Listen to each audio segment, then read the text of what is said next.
Bonjour tout le monde, on se retrouve pour la présentation de mon petit jeu, mon petit système de jeu The Last Fantasy War, donc rapport à LFW, qui vient de mon adresse mail Little Fig World, voilà.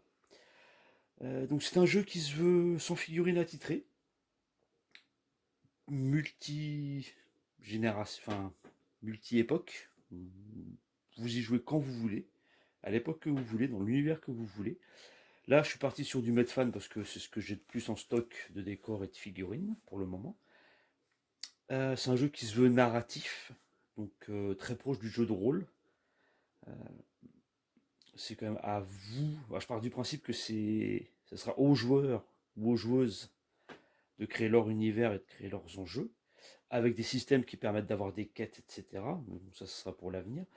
Là, j'ai fait un premier jet des règles, enfin de la nouvelle approche des règles. Sachant que je me suis inspiré beaucoup du jeu de rôle, et en particulier de l'approche du jeu de rôle de Monsieur John Grumpf, qui fait du jeu de rôle et qui depuis quelques années fait du jeu de rôle beaucoup plus simple et accessible au niveau des règles, en épurant ce qui n'est pas intéressant. C'est ce que j'essaie de représenter avec ce jeu-là, et on va passer tout de suite aux explications.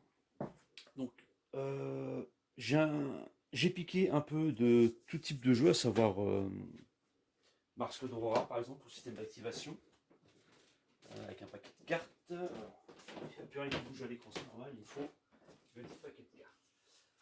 Le paquet de cartes qui sera refait bien sûr avec les règles de mon système. Pour les scénarios, les cartes objectifs, etc., je vais m'inspirer du jeu de rôle et puis de tout ce qui s'est fait en matière de jeux de figurines, à savoir Frostgrave, Ranger, Eden, etc. Qu'est-ce que je pourrais dire d'autre? Le jeu se joue au D6. Il y a très peu de caractéristiques de déplacement, de caractéristiques tout court. Je vais vous montrer pour un héros. Alors, c'est pas très bien lisible. Donc, oubliez le nom, etc. pour le moment, le rang. Quoique le rang indique le niveau de la figurine, comme dans les jeux de rôle. Le déplacement, on l'oublie. C'est une caractéristique qui saute. C'est un déplacement fixe de 20 cm maintenant. Pour toutes les figurines. Voilà. J'ai aussi fait des petites réglettes de 10 cm parce qu'elles seront pratiques pour certains effets. L'entraînement représente le combat, le tir, etc. L'intellect, l'intelligence en général, la volonté, etc. Et la vigueur, grosse mécanique qui tourne autour de la vigueur, représente la vigueur, tout simplement. Donc l'équipement, plus l'équipement est de meilleure qualité, plus vous avez de bonus. Et pareil pour les compétences.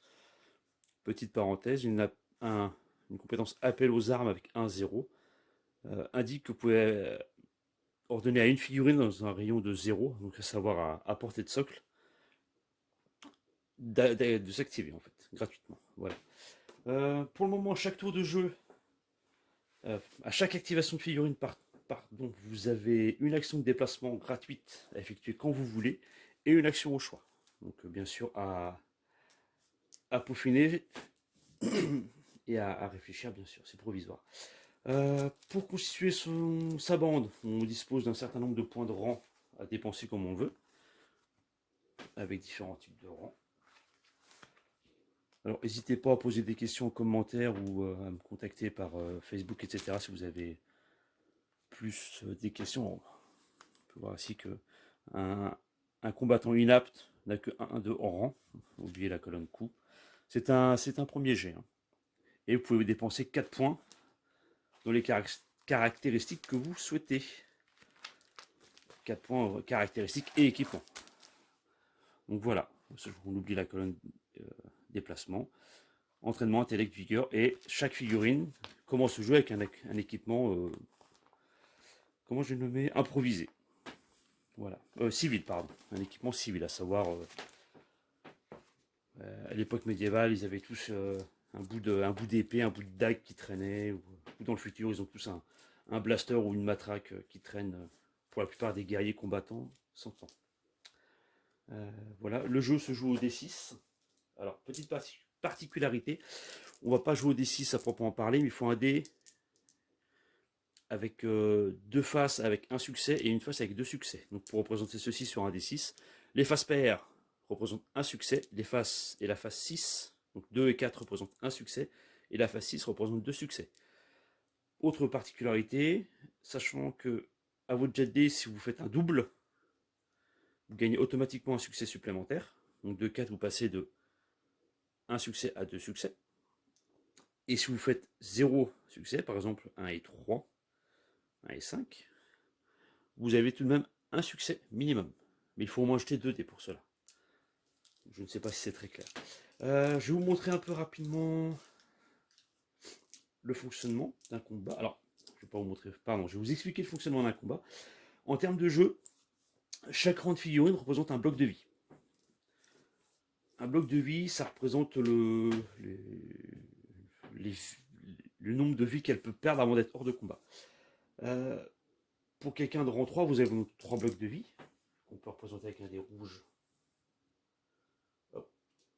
Au-dessus, 8 tireurs face à un bandit. Voilà. Donc là, c'est mon héros qui me sert pour les tests. Vous voyez rien. Et pour les tests, un petit bandit. Et je vous représente le héros qui est très sombre. Il est en marron. Voilà. Donc à chaque activation, on va jeter autant de dés qu'on a d'entraînement. Là, il va tirer. Il n'y a pas de limite de portée de tir, à part certains cas. Peut-être les frondes, les choses comme ça, les pistolets de duel de l'époque, mais à définir. Sinon, la plupart des armes pouvaient largement traverser un champ de bataille de taille raisonnable, à savoir 90 cm par 90 cm à peu près. Donc je jette 2 dés pour son entraînement. Et bien je fais un 6 et un 1, donc je lui fais 2 succès. Le guerrier a 3 en vigueur. Il perd tout de même un bloc. Il passe à 2. Et de sa vigueur, quand je compare mes réussites à sa vigueur, il y a 1 de différence, 2 succès pour 3 en vigueur. C'est mon personnage qui perd 1 point de vigueur. Le fait de s'être dépassé, etc. Ou la brûlure du canon, par exemple. Donc ça, c'était ma première action. La deuxième action va être un mouvement qui l'amène au combat. Donc, fin de son activation, je retire une carte, hop, je tombe sur le guerrier adverse, qui lui a 2 en entraînement. Ah pardon, c'est pas la bonne carte, qui a 3 en entraînement, donc il jette 3 dés. Je dis une bêtise, excusez-moi. Petite parenthèse, j'avais créé des cartes... il y a une carte héros pour les adversaires, mais au final, ils n'auront que de la vigueur. Ils seront juste représentés par une valeur de vigueur. Pour le moment, après à définir, bien sûr. Donc je jette... je dis une bêtise, c'est celui-là. 2 dés. Il fait un succès. Attendez. Parenthèse, je reprends mes notes. Donc voilà, j'ai relu mes notes. Alors, vous ne verrez pas le temps de relecture. Non, je dis une bêtise. On jette une phase de combat, même si l'adverse, c'est votre combattant qui jette les dés. Avec des bonus et des malus en fonction des capacités, des compétences, etc. de chaque côté. Donc 2 dés. Hop, je rejette celui qui est cassé. Et bien, je fais 3 dommages. 3 succès, pardon. Donc, je fais reperdre 1 point un bloc de vie au bandit. Il avait 3 de vigueur. Je lui ai fait 3 succès. Je ne prends pas de dégâts en contrepartie. Fin d'activation du bandit. Pour ce tour-ci, il ne peut pas se déplacer. Il est déjà en contact au corps à corps. Sachant que les cartes d'activation des adversaires auront des mouvements imposés, des choses comme ça, un peu à la manière d'un Masque d'Aurora, mais avec quelques différences tout de même. Voilà. Qu'est-ce que je peux... Le tir fonctionne pareil. Les activations donc sont alternées. Vous pouvez effectuer les actions basiques, à savoir mouvement, tir, attaquer au corps à corps, escalader, etc. Alors c'est des règles sont toutes génériques. Hein. C'est des règles que vous voyez partout. J'en reviendrai en détail au fur et à mesure des vidéos si ça vous intéresse. Là, je vais partir en digression totale avec plein de points de règle qui me plaisent. Les talents, les compétences, etc. Ça se jouera principalement avec des D6 supplémentaires achetés pour avoir des meilleurs succès ou euh, des bonus, pardon, tout simplement, ou des malus, d'avoir un succès automatique ou de pouvoir relancer un dé, etc. Le système permet de créer du simple paysan au démon ultime, par exemple, ou un dragon, qui fera très mal. L'activation en soi, donc ce sera un paquet de cartes. Je vous dis, je me suis inspiré de ce qu'a fait. Je ne sais plus qui l'a créé à la base, je crois que c'est DV8, mais je dis une bêtise. De jeux qu'on retrouve dans Mars Code Aurora.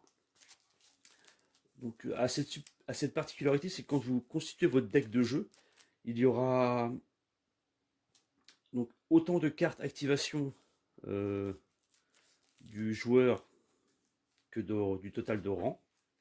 Donc si vous avez un total de 5 rangs, 6 par exemple pour l'exemple, un total de 6 rangs, vous aurez droit à 6 cartes d'activation. Pareil pour les ennemis.